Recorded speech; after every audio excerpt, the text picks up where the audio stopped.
So dudes, we already did a video on Shadow Legacy. If you haven't seen that, go check out the info card right here. But now we're going to take a look at the official patch notes and some of the stuff that I might have missed in more detail.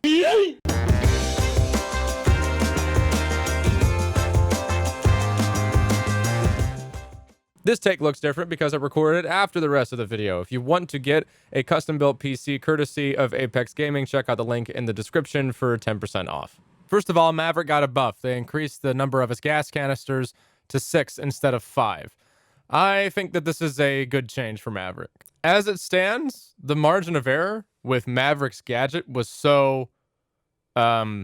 You really couldn't screw up even a little bit with it. Like, Maverick was definitely a strong operator, and there were circumstances in which, in a competitive setting, he's definitely very much needed as like a wild card kind of hard breacher pick.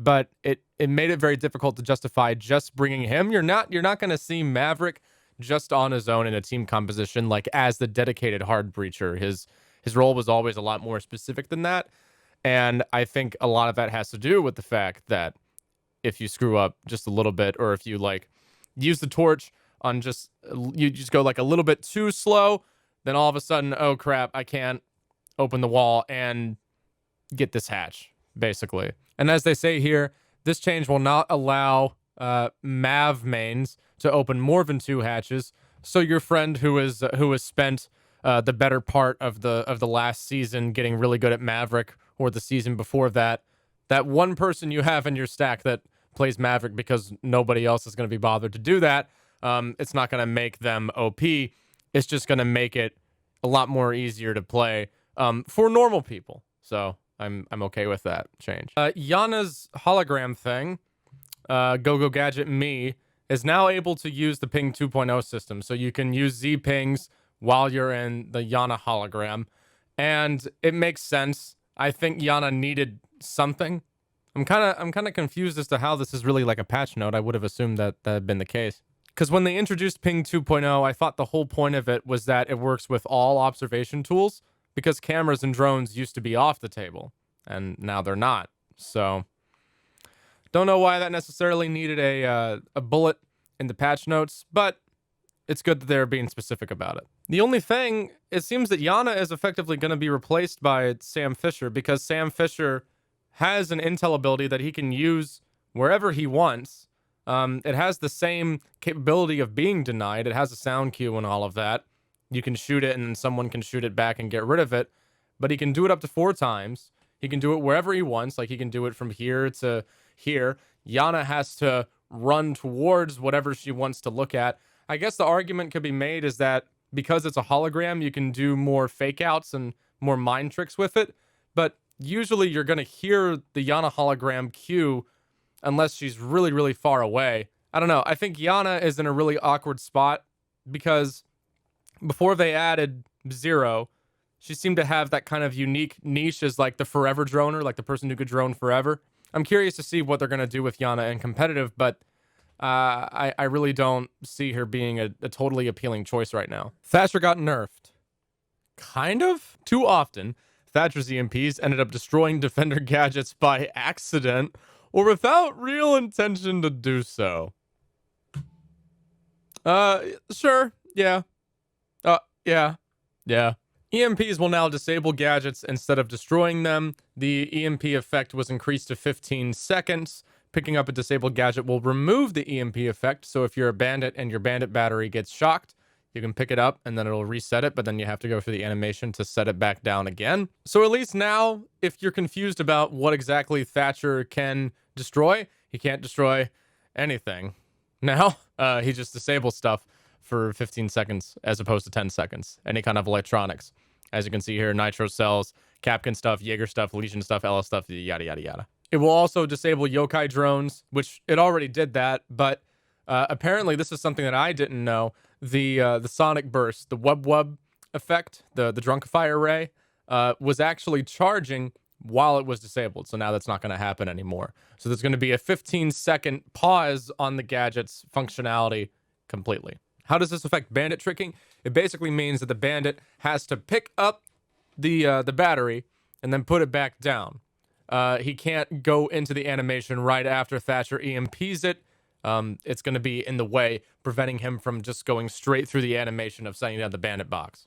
I have a different shirt on because I'm recording this on a different day. All right, let's talk about this thing, the Ring of Fire. Let's call it that. So the operators that are getting this thing, Montagne, that's big, Ying, Fuze, Finka, Amaru, Nokk, Capitao. So it looks like they're giving this to operators that seem to have fairly low pick rates. This device can be used on hatches. You can see that they're using it on the snowmobile garage on Chalet. But it can also be used to deal with the new reinforced hatches that are also going to be on the roofs of buildings now, which I don't think they're going to keep. A lot of people say that this is OP. There are a couple of disadvantages this device has. It makes a vaultable hole, as you can see here, if you put it up at a certain height. It makes a crouch hole if you make it low enough. It basically does what 2 sets of Hibana charges would do, but you have to walk up, place it. They mention that it takes 3 seconds to deploy and 6 seconds to explode. 6 seconds to explode isn't a particularly long amount of time. I think that's about the same amount of time as thermite's charge. I did a video about this for the Disrupt page. Thermite trades having to get up close and personal for the fastest detonation speed of any of these gadgets at just about 6 seconds. Yeah, that's the same amount of time. And he basically has to do the same thing. It makes a smaller hole, but yeah, it's like the joke that I did in the last video. It's the mini kaboom. It's the mini thermite. It's basically a mini thermite, and you get one of them. So Capitao has a mini thermite. Nokk has a mini thermite. Amaru has a mini thermite. This is a pretty strong gadget. When I first heard about this thing, I thought it was just gonna make a hole the size of a circle like that, and you could use that as a murder hole, basically. You could use that as a means to get an angle into the site. This gives you access to the site in the same amount of time as a thermite, but the hole is obviously smaller. So you don't get as much of a sight line, but if you can get access, that's still pretty powerful. I'm going to pay very close attention to what the competitive scene does with this thing. I really want to get a lot of data, collect a lot of data on how this thing is used, and make a more dedicated video on that in the future. Capitao mains, you guys are set. Have fun, man. That's really strong. There's going to be a change to the way that hatches are destroyed in Rainbow Six Siege. They're going to have a health pool of 1 million health points. And at least on the test server right now, roof hatches are reinforced.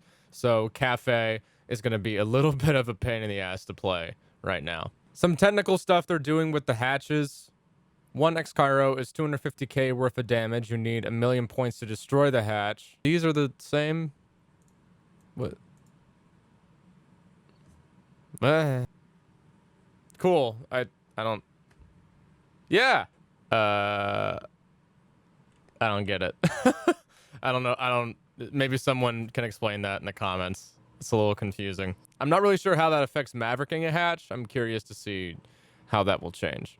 These are like little balancing changes. But yeah, these designer's notes, pretty short when you read it out loud. But these are some pretty significant additions to the game.